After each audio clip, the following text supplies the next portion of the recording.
চট্টগ্রাম বিশ্ববিদ্যালয় কেন্দ্রীয় ছাত্র সংসদ চাকসু নির্বাচনে প্যানেল দিচ্ছে না বাংলাদেশ গণতান্ত্রিক ছাত্র সংসদ বাকচাস। বুধবার 18 সেপ্টেম্বর দুপুরে একান্ত টিভিকে মুঠোফোনে এ তথ্য নিশ্চিত করে জানান বাকচাসের চবি শাখার সদস্য সচিব আল মাসনুন।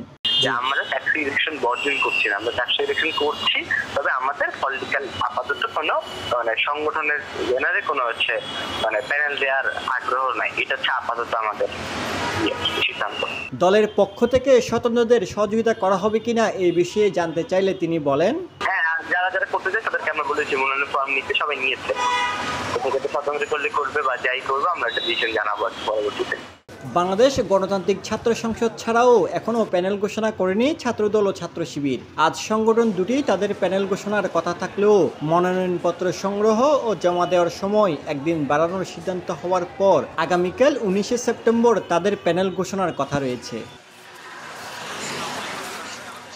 চাকসুর তফসিল অনুযায়ী মনোনয়নপত্র জমার পর প্রার্থীদের প্রাথমিক তালিকা আগামী 21 সেপ্টেম্বর প্রকাশ করা হবে। প্রার্থিতা প্রত্যাহারের শেষ সময় 23 সেপ্টেম্বর বিকেল 3:30 পর্যন্ত। চূড়ান্ত প্রার্থী তালিকা প্রকাশ হবে 25 সেপ্টেম্বর। চাকসুর ভোটার 27,637 জন। ভোট গ্রহণ অনুষ্ঠিত হবে 12 অক্টোবর সকাল 9টা থেকে বিকেল 4টা পর্যন্ত। জামিল ইসলাম মামুন, একান্ত টিভি, চট্টগ্রাম।